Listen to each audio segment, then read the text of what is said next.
This is Joe Morse. You are listening to the History of Aviation podcast with Derrick, Beeler, David Rowe, and David Gorman. Hello and welcome to the History of Aviation podcast. I'm Derrick Beeler. Thank you so much for joining us on today's episode 25. In this episode, the fighter and ground attack aircraft, the Curtiss P-40 Warhawk. The Curtiss P-40 Warhawk is an American single-engine, single-seat, all-metal fighter and ground attack aircraft that first flew in 1938.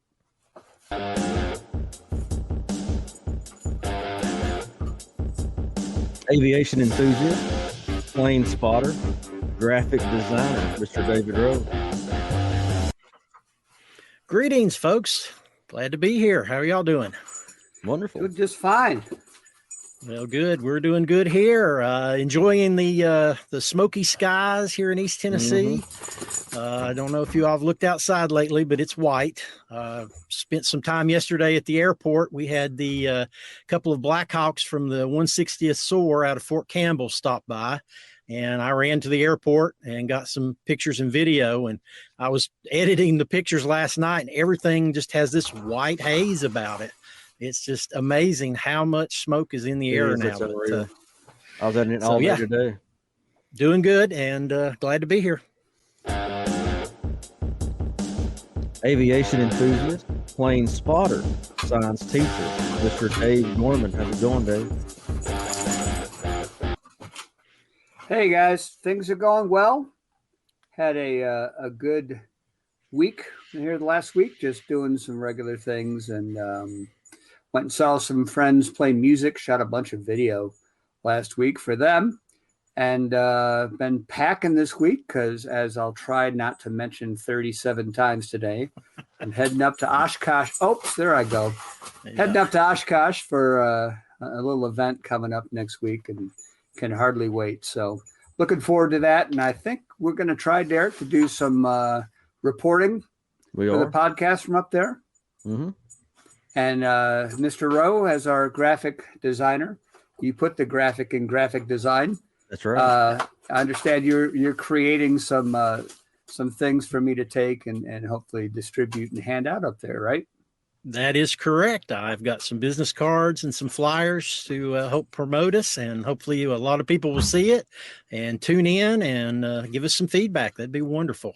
That would be great. So I look forward to spreading the word up in hopefully not as smoky Wisconsin. I've been watching that smoke we were just talking about, and a lot of it seems to be entering the U.S. over Michigan and Ohio, and maybe even New York, and maybe bypassing Wisconsin. Either way, I'll still be fine, but I would love it if there was a lot less smoke there. No. We'll see. No doubt. Well, Derrick, you said we got the P-40 today. We do. This is a pretty recognizable aircraft. It seems that not all of them have a shark's mouth, but a lot of people are familiar with this plane because of that. So looking forward to a deep dive on the Curtiss P-40. Yeah, absolutely. The shark's mouth is probably the most recognizable warbird piece that you can think of. I mean, if you say shark's mouth, this is the plane that immediately pops to mind. And, it was there when it was needed, and it filled a gap, and they built 17,000 of these things. So it was a well-done airplane. Absolutely was. And it seems to me this is one that has had worthy of a lot of arguments about its performance and as you said, a stopgap type of stand in the gap fighter that served with distinction around the world. But it was, it couldn't fly high enough, or it wasn't a good dogfighter. Actually, it did a pretty good job. And there were many aces from this aircraft, weren't there? There were over 200 aces in the P-40. I think there's at least 20 or more that were double aces. There were a lot of shoot downs with this aircraft. It was exactly that. I guess it's a rethinking of it. It was originally, looked down upon because of those reasons. Wasn't fast enough, wasn't quick enough, didn't go high enough. But, you start looking at the actual numbers of what it has accomplished, the years that it was in service, and, what it did. It absolutely is a great airplane. Absolutely. And you said almost, how many built, did you say? I believe there was 17,000 or 13,788.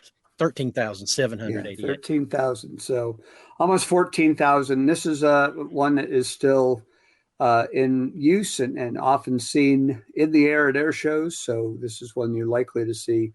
Sometimes they have P-40 gatherings where you'll see 7 or 8 or more that are all together. So pretty outstanding aircraft. And man, oh man, it looks good going by. Oh, absolutely. The Tom Richards has got that American Dream that I've seen multiple times, and he really puts on an aggressive show with the aircraft. Really shows you that it's quick, it turns, it looks good in the air, and I really like to see his show. Good thing if anybody can see it. That's a 2-seater, right? Yes, it is. He does give rides, so you can purchase a ride and sit in the back seat. And as a matter of fact, he may even give pilot training. I'm pretty sure that I've seen that he does that. He does pilot training in that 2-seater. Right. So that's also a possibility. If you're a pilot, you can get some stick time. Well, P-40. if I weren't as tall as I am, I might do that. Well, that and the $3,000 for a half hour probably that it costs. So yeah, no, fighters are expensive rides, but they are well worth it if you can afford it. Yeah. Well, cool. So this plane was built, a fact that I was not aware of. Every one of these planes came out of the same factory. Is that correct? Did I read that? Yes, they all came out of Buffalo, New York. They were all built at the Curtiss plant up there. Pretty amazing that 13,000 came out in about 6 years? Yeah. Well, not only that, but just the fact that the manufacturing was just done in one place. So often with fighters and bombers, you hear about different locations that were pumping out, B-24s and B-17s and P-51s and Corsairs, P-47s, all built in different factories across the country. This was an awful lot of aircraft, 13,000, almost 14,000 that all came out of the same place. So as far as the highly trained construction, the people who were manufacturing, putting them together, they knew what they were doing. And so this was a well-built plane. This was a plane that went through some different variations, of course, as often they do. As combat reports come in and they need more armor, or they need different guns, or they need control surface updates, things like that. So this plane went through all that as well, but an amazing feat to manufacture all of those in a place like Buffalo that is not the greatest weather in the country for at least a few months every year. Well, I was reading somewhere that they would take the fuselage and the wings separately to a separate location and put them together, I guess, at the airport, and then fly them out, so that they were sort of built in 2 parts, transported to the airport, and then put together and flown out. So the final assembly was done elsewhere, but basically all the building was right there. Yeah, this is a plane that we associate with the Flying Tigers, of course, with the shark's mouth. And the history of that is well known. The American volunteer group and Claire Chennault over in Southeast Asia in 1941 or so, fighting the Japanese, even before we were in the war. But it actually saw service before that. Wait a minute. I got to correct you on that. They were actually... they went into combat. They were there before the war, but they did not start fighting until a week after Pearl Harbor. Okay. So they were December to July of 1942. So yes, they were there before Pearl Harbor, but they didn't actually start combat until the week after Pearl Harbor. So that's a little tidbit of misinformation that I read. Okay. Well then, but they saw service in other parts of the world and other air forces before that happened. Yeah, as a matter of fact, here's the deal with Curtiss. They were producing these Hawk aircraft since the 20s, The and they kept building P-36 them. was the latest one, right? Right, correct. So when they got to the P-36, they were exporting those out to the foreign countries, France, the UK, because they were in desperate need of fighters. And one of the good things that the Curtiss designer Donovan Berlin did is he made that P-36 upgradable to a bigger, better engine. He knew that in advance, and so he kind of built that into the design. So as soon as they built these bigger, got the Allison engine installed, all France, they wanted 100 of them immediately. The UK wanted them. So there was a massive inventory need to fill, and Curtiss was just, covered up with orders for these new P-40s. They needed them as soon as possible. Well, we talk about the evolution of fighter aircraft, and combat does wonders again for exposing the shortcomings and highlighting the needs for improvement. But again, I think I mentioned at the outset that this plane had a reputation as not being quite ready for prime time. The single stage supercharger, the armament, the ability to fight and dogfight and all those things. But as we mentioned, that really wasn't true. It handled itself really, really well. I saw a statistic on the AVG's aerial record against the Japanese, and it was pretty astounding. Yeah, the number I have is 297 aircraft destroyed for only 4 losses by the AVG. So pretty good average right there. It's pretty astounding. Now they had, the AVG was led by Claire Chenault. They had a rather famous pilot who passed through their ranks for a little while, didn't he? Fellow who ended up in a Corsair later on. Yeah, one of the pilots that I'm a big fan of is Pappy Boyington. Before he was Pappy, yes, he was a member of the AVG.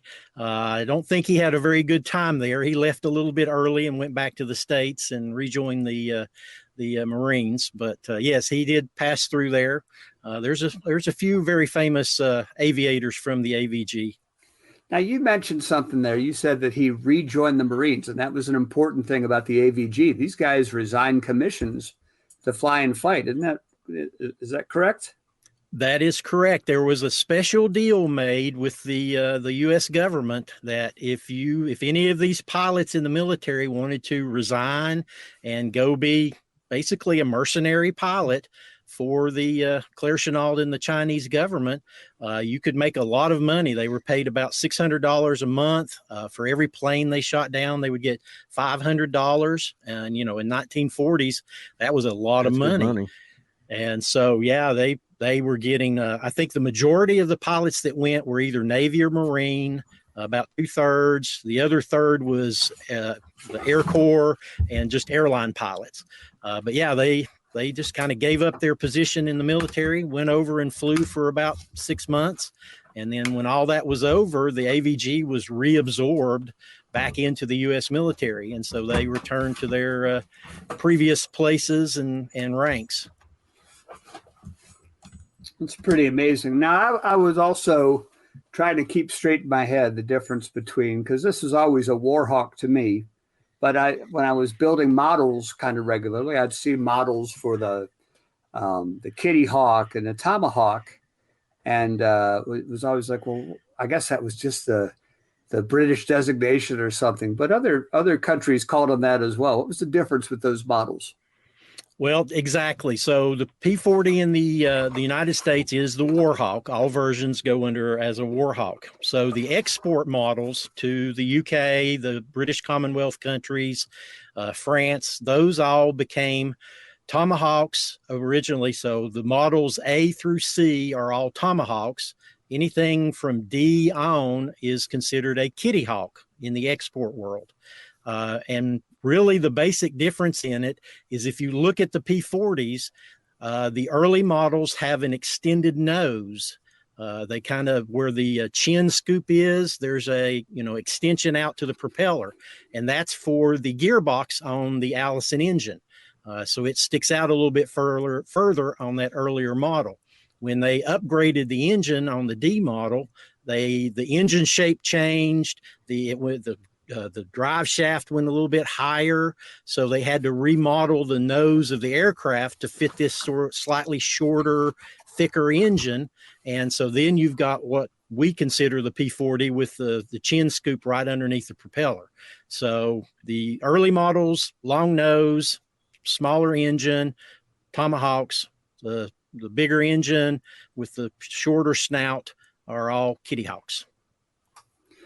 Now, this plane served with distinction in many theaters around the world, North Africa, Italy, the Pacific, of course.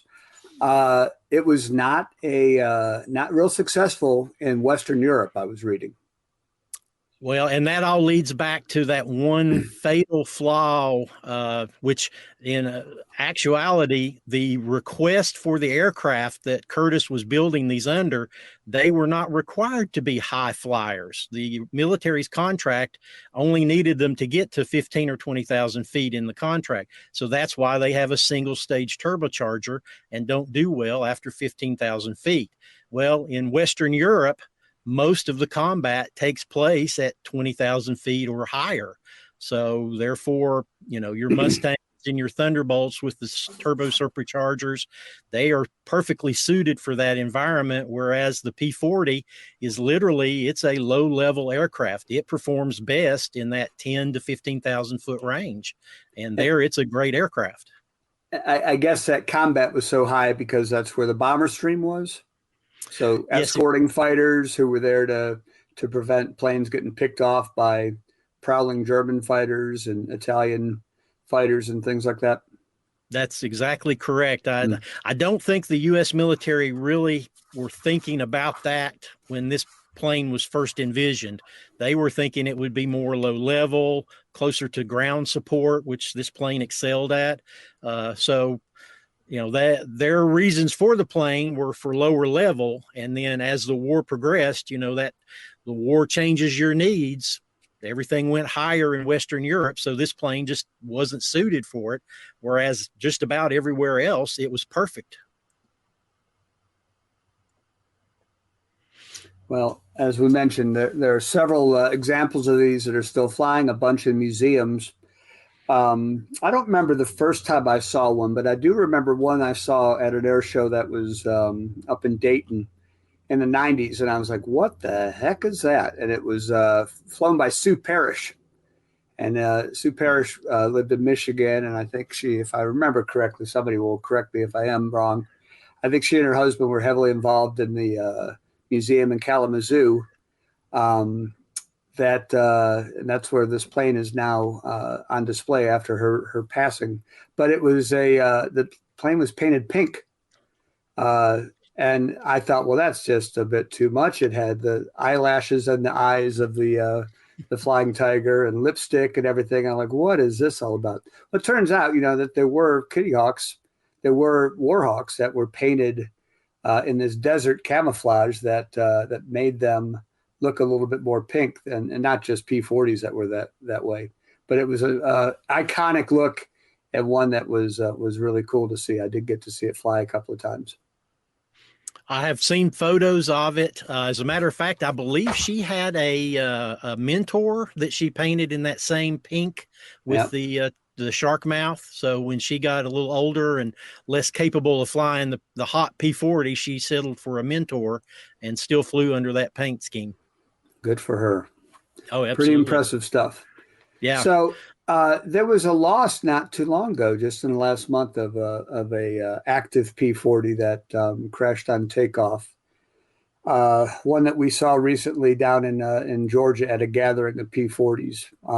These planes still, no matter how great they look, they are 80 years old or more. They're, mechanics and mechanical. Don't know yet what they suspect might have been the problem, but that plane went down on takeoff. I was really sad to hear that happen. It was a pretty iconic looking aircraft with a checkerboard yellow and black tail.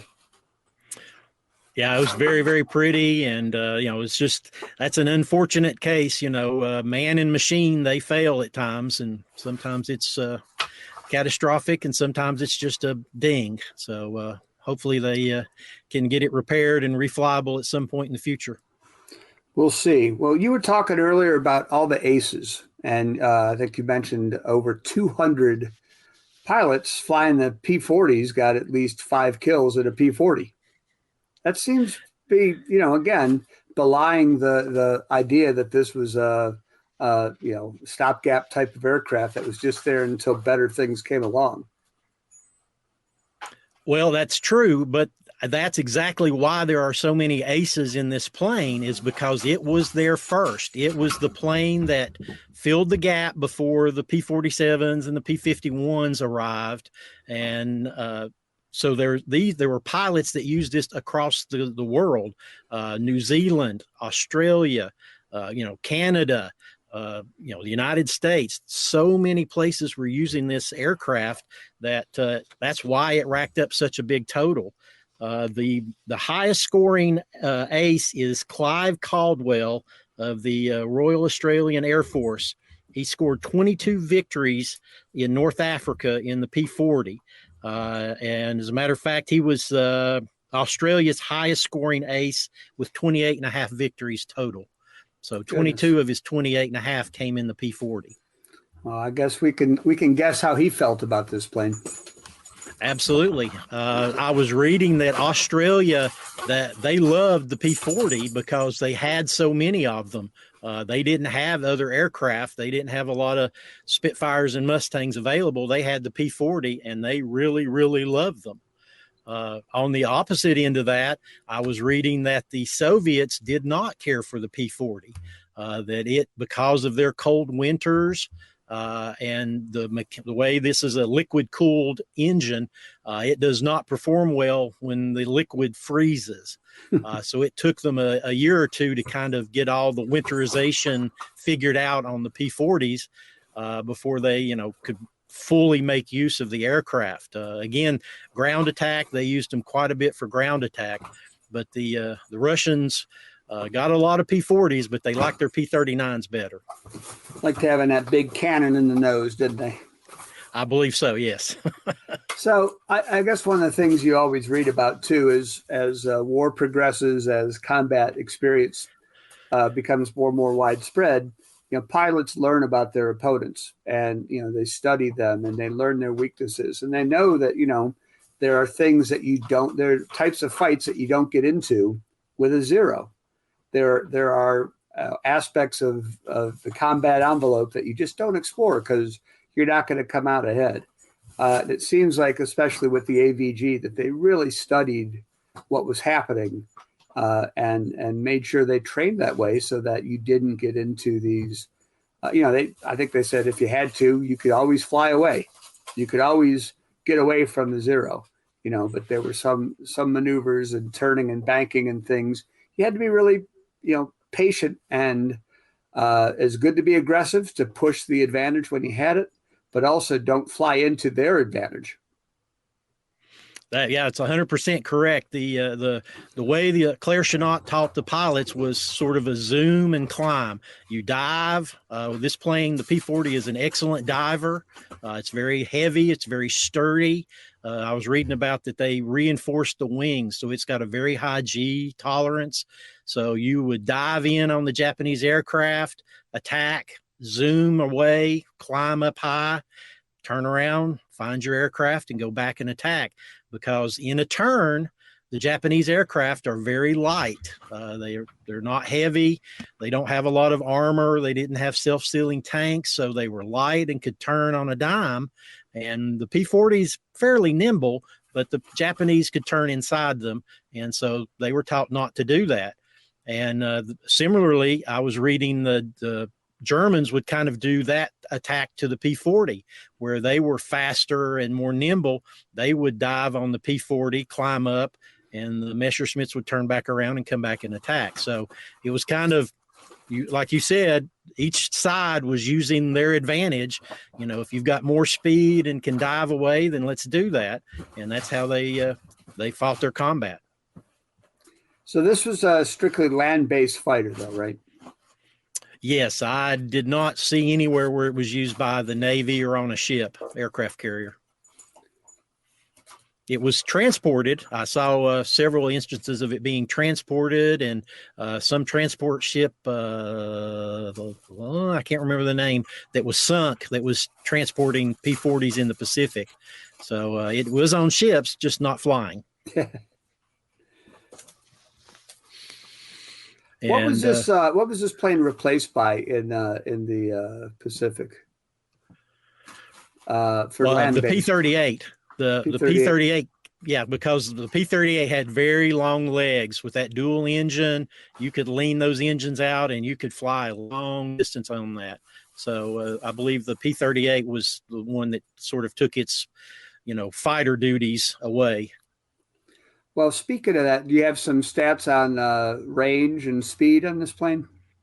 Yeah, sure do. The plane, the military contract was for the aircraft to do 360 miles an hour. So the first production version would do 357 miles per hour. It was 3 miles an hour short.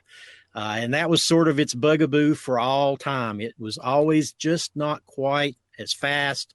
Obviously they added more guns and more armaments and, bombs, and it always was fighting for speed. I've got 334 miles per hour, cruises at about 308. It's got a range of about 716 miles. I thought it was interesting. The service ceiling is 29,000 feet.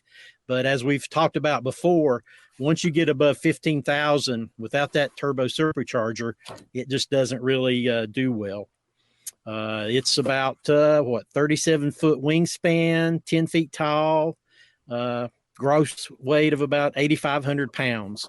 And like we were talking earlier, it uses an Allison V1710-39 V12 liquid-cooled piston engine, about 1,200 horsepower, and a 3-bladed Curtiss-Wright electric speed propeller. Well, armament icon. Yeah, go ahead. Oh, I was going to say guns. The guns ranged from the early models. The Tomahawks, in particular, had interrupter guns, or guns with interrupters on the nose that fired through the propeller hub, and then 50 calibers out on the wings. And they kept changing it. There'd be 2 out on the wings, none on the nose, 3 out on the wing. There was a lot of changes to armament on this. Same thing with the bomb capabilities. They strengthened it up, and you could carry drop tanks, centerline bombs, wing-mounted bombs. It was quite versatile. I'm looking, Dave, at the picture of the American Dream behind you there. I'm thinking about that landing gear because it has a kind of unusual method of loading up its landing gear after takeoff, doesn't it? Yes, it sure does. It rotates 90 degrees so that the wheels fold up into it backwards. Most airplanes go out into the wings or in toward the fuselage. These go straight back and twist as they go up into the wing. So it's a very interesting, if you get up in there and look, there's a giant gear that as that wheel goes up, it twists it. I've looked at it a couple of times, and it's some amazing engineering that went into that design. I'm guessing that gave it a pretty stable platform. I hear I always think about the ME 109 or the BF 109 with that kind of spindly looking gear that looks like it could collapse, and this had a different mechanism for retrieving the gear, and I hope maybe on unimproved fields that gave it some extra support. Yes, they are very sturdy gear. However, I did read when the UK, the British, got a hold of these, the P-40 lands on its gear. So you land on the 2 front wheels, and then as you roll out, you let your tail drop and land. The Spitfire and the Hurricane, which the British pilots are used to as they transitioned into the 40, they did a 3-wheel landing. So they literally came in and put all 3 gear on at the same time. And this caused some issues and a lot of ground loops and wrecks as the British pilots learned this new landing technique that they weren't familiar with. Wow. So, sturdy gear, but, if you're not familiar with it, it's a problem. A lot of bugaboos with it. Well, it's like all aircraft, they all have their idiosyncrasies, and you've got to figure them out. And once you do, it works the way you intend it. Well, one last thing I wanted to mention. You mentioned that Australian ace, Clive Caldwell, and I saw something about him. You mentioned he had 22 kills, the highest P-40 ace there was. Yes. And he had a mission where his plane was hit by over 100 bullets in aerial combat, Dang. 5 cannon shells. He himself was wounded 3 times in this engagement. And then he shot down the wingman of one of the highest aces that was being faced at this time. Yes, that's correct. So again, I would say that, and I don't remember what his rank was, Clive Caldwell, but I would say that, yes, he had some pretty good feelings about this aircraft. Well, in a similar note to that, I was reading about an Alexei Klobastov, a Russian pilot who rammed 2 German aircraft, an Me-110 and a Bf-109, with his right wing, knocked two German airplane out of the sky with his plane and still made it back and survived. So this is a sturdy airplane. It's tough. Yeah, I think I read something about it having 5 wing spars. Yeah, exactly. That was one of the things. It's like, really? You all expect this thing to take some G's? I mean, that's impressive. Absolutely. Well, it was well used and a worthy adversary, and certainly a great topic for the History of Aviation podcast. Definitely, guys. And as we're talking about the Curtiss P-40 Warhawk here on episode 25 of the History of Aviation podcast, let's jump into final thoughts, starting with you, Dave Gorman.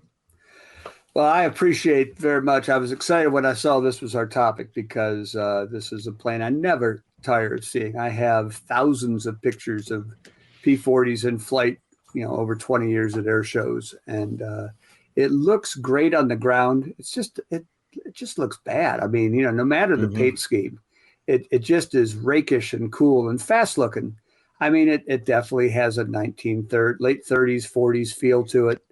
But it's a great looking plane. It's not as glamorous as the Mustangs or the Corsairs. Sorry, Dave, or, not as bulky as a Thunderbolt, but it has a place, and it served its role very, very well. So a thrill to talk about this plane.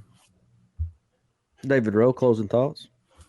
This is an airplane that was in the right place at the right time. It filled that gap while we were waiting for the late war planes to be developed. This plane was going out of the factory doors as fast as they could make them. It had a kind of a poor reputation, but I think that reputation has been rehabilitated over time.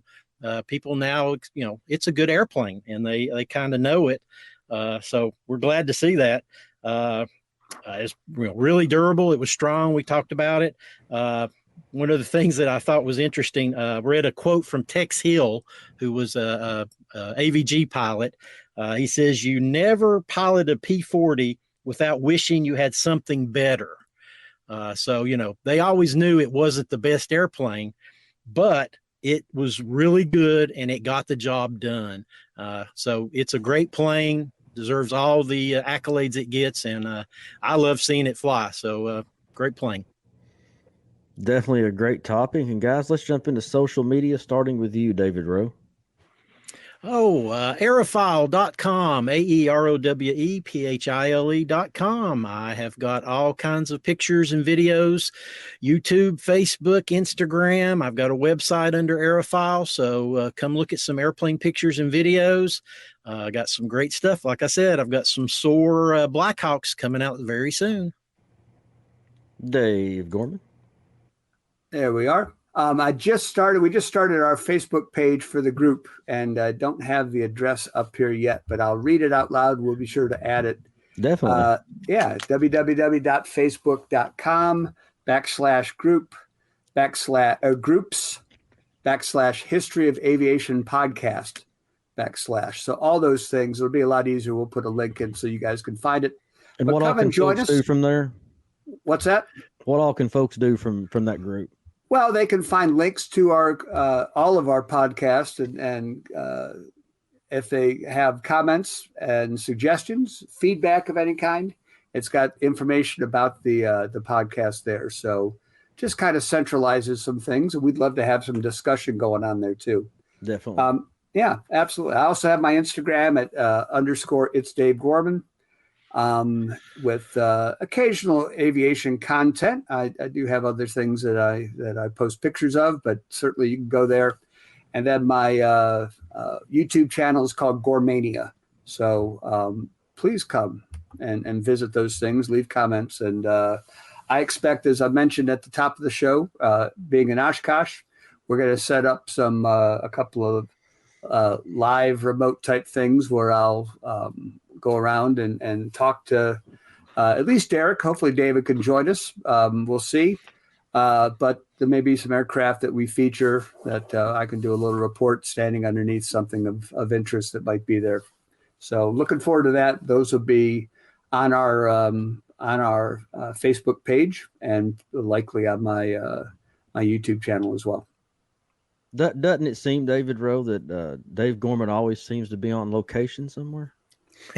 He does travel quite a bit. He gets around. Dave gets around. Well, that is the exciting thing about being a teacher with summers. I always say that summer's off, but that's how it's understood. We work all of our time during the school year, and we get our pay spread out over 12 months. So I do have time to go and do some of those things, and air shows are particular. It sure is nice that they schedule most of them in the summertime. Been a bit of a drought this year. I've only made it to 3 things. Well, Oshkosh will be the 3rd thing. Went up to Louisville in April and over to Smyrna in June. So looking forward to this. I want to give a shout out to our friend Cameron, who is going to be going to his very first Oshkosh. Cameron is maybe 14 now, going to be a 9th grader. And he was in my class a couple years ago. And his parents are so wonderful to do things for him and take him out. It's tough to admit I'm jealous of a 14-year-old, but I am.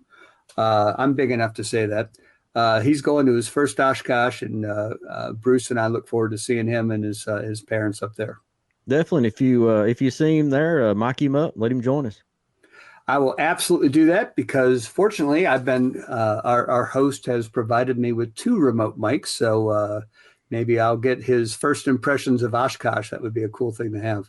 That would be really good, yeah, for sure. He may not be able to talk. He'll have trouble catching his breath. So all that running around, I'm sure. But yeah, that'll just give everybody a heads up. The next couple of episodes will be bonus episodes, and then after those few bonus episodes, we will jump back into aircraft again when our Oshkosh correspondent returns. Well, Mr. Rowe, you got a little trip coming up too, so. I sure do. I'm going down to Pensacola. I hope to see Blue Angels practice and go to the National Museum down there of the Navy. Nice. So hopefully I'll have some really great pictures and video from my trip down to the Florida coast. Can't wait to see it. It's been a while. I went to that museum 13 years ago, 14 years ago. It's fantastic. It's been closed for quite a while. It's back open to the public. So I look forward to hearing your report there. There'll be a lot of oohs and ahs, I promise. Definitely. Absolutely. Well, guys, I enjoyed it. Absolutely. Loved it. Thanks so much, fellas. I appreciate the conversation. And I'm learning so much. It's these things are not threatening my favorite plane. My favorite, David, is still the Corsair, as is yours. There you go. It's still way out in the lead. But man, oh man, it sure is great to have some discussion and learn some of these facts and figures and the stories and history of some of these aircraft. Can't wait to see what we do next. Definitely. Absolutely. Yeah. And to our listeners, be sure and follow us on all social media platforms. We're out there. Everything is listed down below. And leave us a comment in the comment section. Leave us some feedback. Once we build up some feedback, we're going to have a little feedback segment during the show. So thank you guys so much for listening. For David Rowe, Dave Gorman, I'm Derrick Beeler. Thanks for listening to the History of Aviation podcast.